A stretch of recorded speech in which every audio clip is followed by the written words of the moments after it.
Voters do not agree with these despicable women on The View. They are wildly out of touch with the vast majority of Americans, and frankly, they should seek immediate help. This is why, of course, she's on The View and not working for the most powerful man in the world, because Karoline would wipe the floor with you bitter banshees any day. Joe Biden knows how to do this. Yes. He knows how to do this. He's quite good at this. And you know, you can't refute anything with him because he just, when I say him, I mean... He rambles. Trump. Yeah. He tends to just...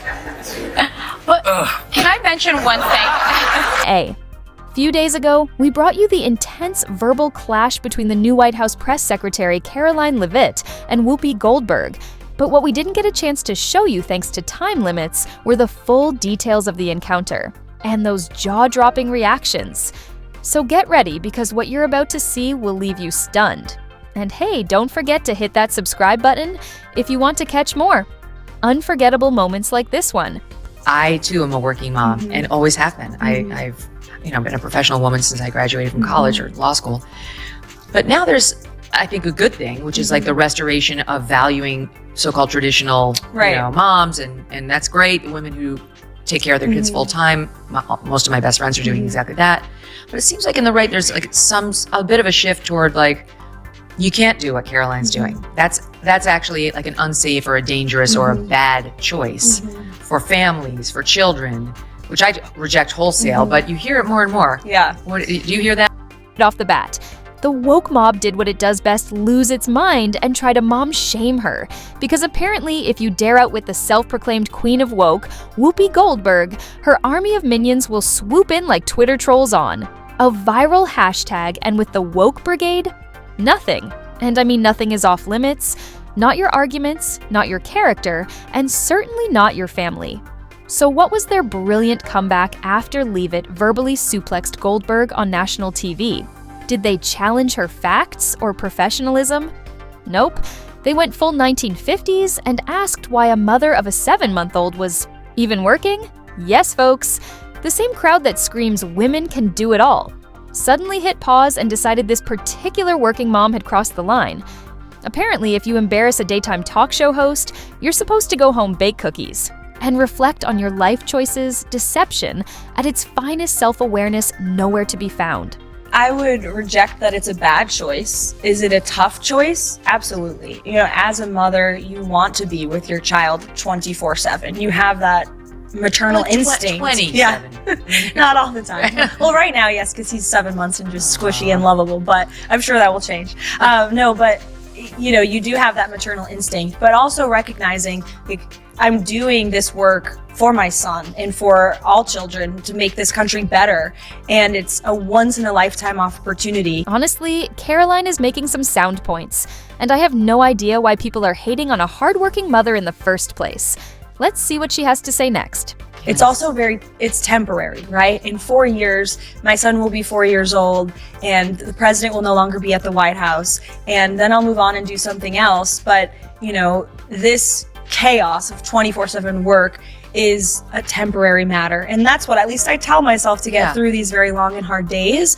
But I would reject that you can't be a good mom and be good at your job. I think you can do both. It certainly it's not for everybody. And it takes a lot of work and will and faith and prayer. And it's hard, but it can be done.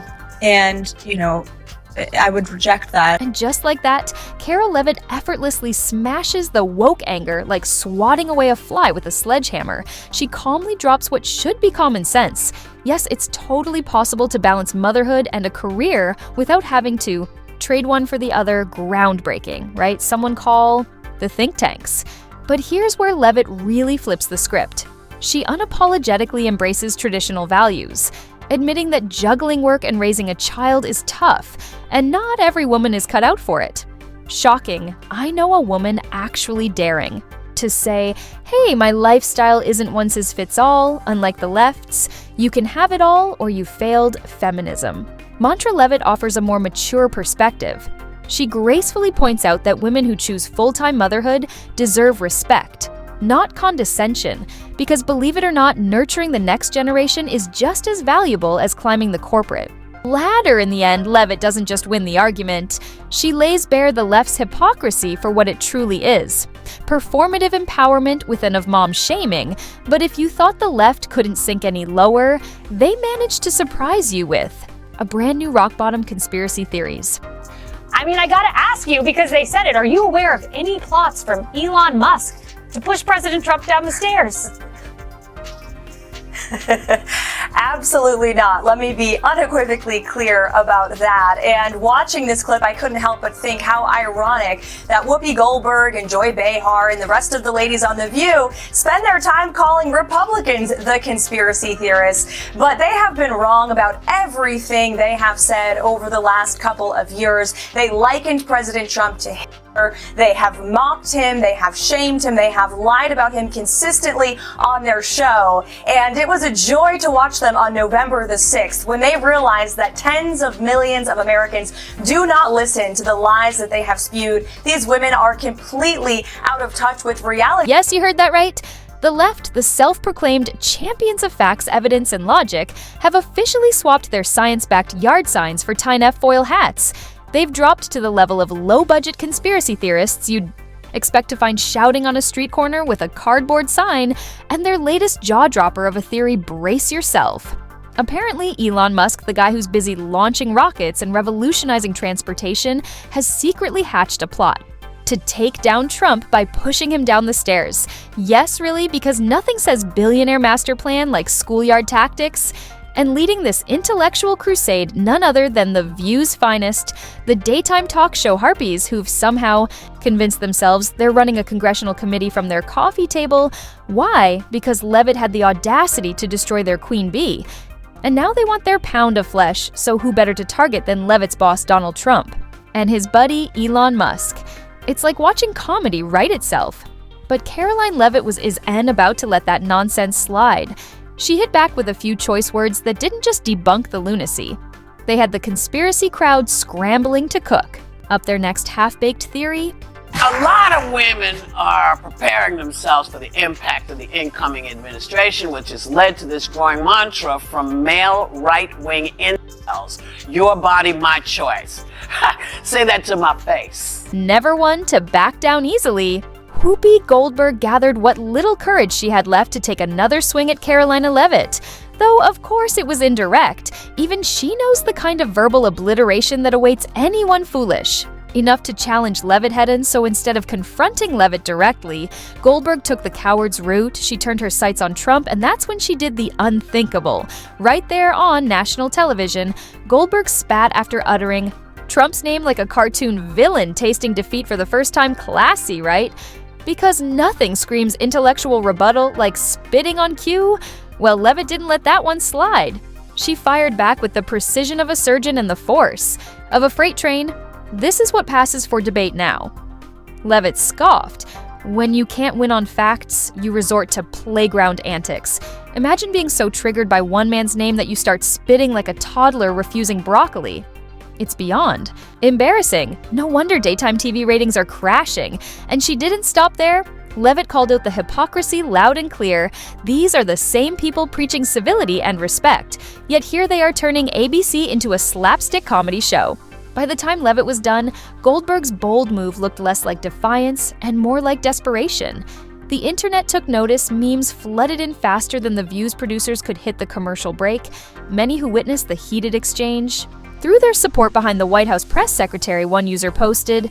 These women are going to have to hide at some point. I wouldn't feel comfortable walking down the street if I were any of them. Others pointed out that Goldberg spat in the face of all Americans who voted for Trump. One commented literally, she spat on the face of Trump supporters. That's half the American people. Some even thought Whoopi's antics were just a ploy to grab more views. As one person wrote, I'm convinced. They pay her extra to act foolish. You must have really wrestled with how you were going to meet the high bar set by Karine Jean-Pierre. Was that... Sorry, was that out loud? No, she was terrible. Yeah. I mean, come on. Yeah. So, Yeah. how has your approach differed, would you say? I think it's vastly different. And if you ask people, even in the legacy media, even the Trump haters, they will tell you the approach has been much different. Not just from me, but the entire White House. Oh, absolutely. They come in my office every day and they'll admit that off the record. Oh. Maybe not on the record, but they will say they appreciate the access and the transparency and the preparation that goes into my briefings and everybody on our team. Now, I'll admit I'm getting a bit off track here, but did Karoline Leavitt just expose the legacy media and Trump haters in one swift move? Because this part is pure gold, think about it. These are the same people who've pounced on Leavitt every chance they get, from questioning her credentials to mom shaming her. The woke journalists have practically made it their side hustle to drag her at every turn. If Leavitt even breathes wrong, there's an opt about it within the hour. But here's where. It gets juicy off camera when the outrage is switched off and the blue check Mark Bravado fades these. Very same critics are reportedly sneaking into Litt's office to congratulate her. Yes, you heard that right. They're privately thanking her for the media access. They couldn't get under Biden's press team. So let's get this straight. Publicly, they're painting her as some right-wing villain. Privately, they're all smiles, handshakes, and whispering thanks for actually doing your job. You literally can't make this stuff up. But honestly, should anyone be surprised? Hypocrisy has practically become a job requirement on the left. It's not just The View, it's the entire media ecosystem pretending to fight the dragon while secretly feeding it scraps under the table, and Leavitt, she's just standing there, seat in hand, watching the whole charade unravel. According to an IG report from the Social Security Administration, there was $71 billion worth of fraud in one single fiscal year that we know about. And so that is a lot of fraud, Peter. To be clear, that $71 billion was from 2015 to 2022, so it wasn't in just 1 year, and it was $71 billion. But it wasn't in 1 year, it was over multiple years, from 2015 to 2022. So are you defending $71 billion in fraud, Peter? That's a lot of money. Why is the media so against cutting waste, fraud, and abuse from the government? I don't get I it. just want to ask you a We question. won't be deterred. We will not be deterred from people like you and the press. And there it is. Exactly what I've been talking about. Fresh off her verbal smackdown with Whoopi Goldberg, Karoline Leavitt barely has time to catch her breath before another woke journalist swoops in, ready to set the record straight. Was this journalist concerned about the actual issue Leavitt had just exposed? You know, the massive fraud sitting there like a neon sign? Of course not, that would require critical thinking, and we can't have that. Instead, they zeroed in on attacking Leavitt like a hall monitor, drunk on power. It's almost like these people attend the same training. Camp Step 1, ignore the scandal. Step 2, attack the whistleblower. Step 3, congratulate yourself for saving democracy. Leavitt, being Leavitt, didn't just roll over. She hit back with the kind of cool-cutting precision that turns internet clips into viral gold. "I'm sorry," she quipped. "I didn't realize exposing corruption was less important than satisfying your fact-checking fetish." And the best part, the journalists. Clearly flustered, doubled down, because when you're losing, why not dig a deeper hole? They kept pressing nitpicking words while completely ignoring the elephant tap dancing in the room.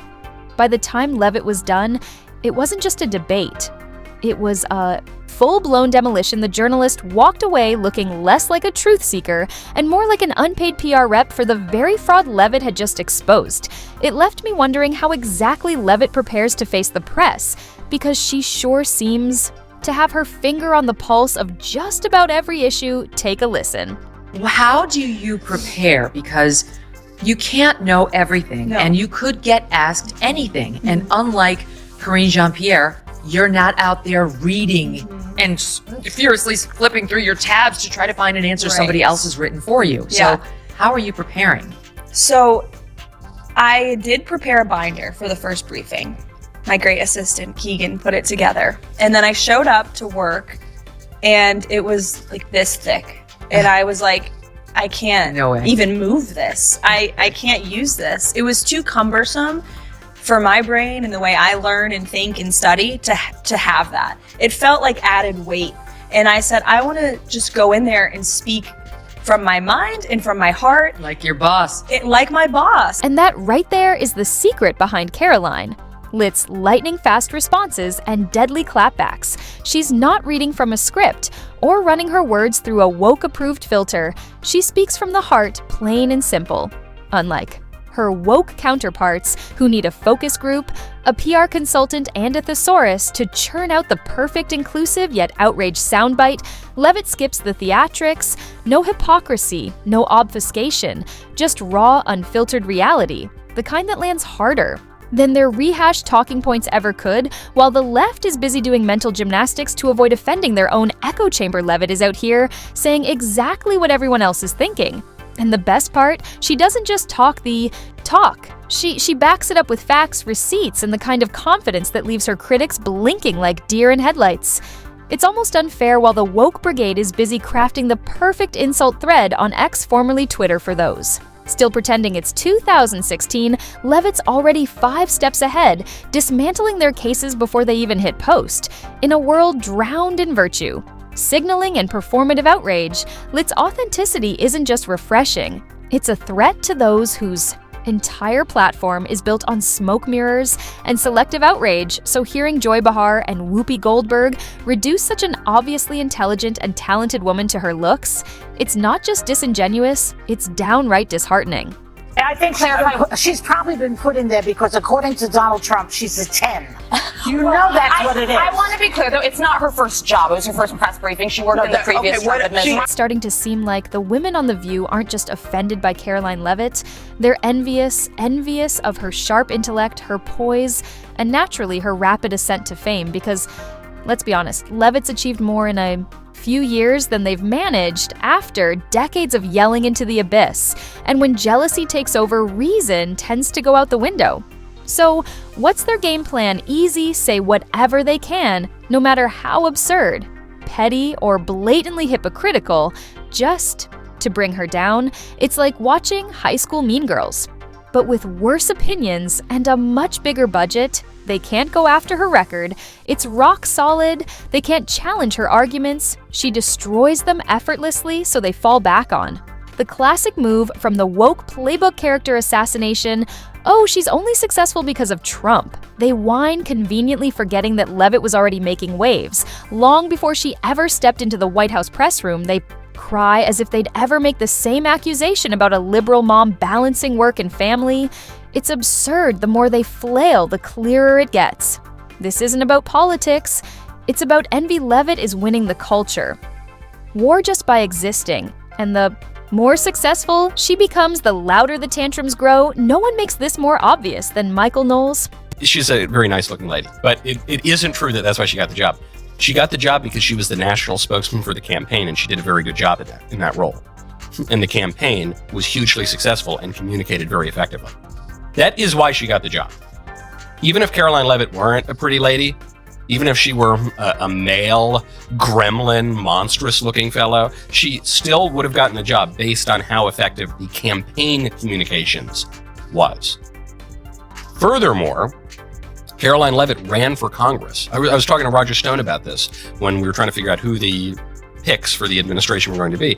He said, I think Leavitt's going to get the White House press sec job. I think she earned the job, and I like that she has been in the fire. She's run for office. Karoline Leavitt isn't just outsmarting the woke crowd because she's sharp.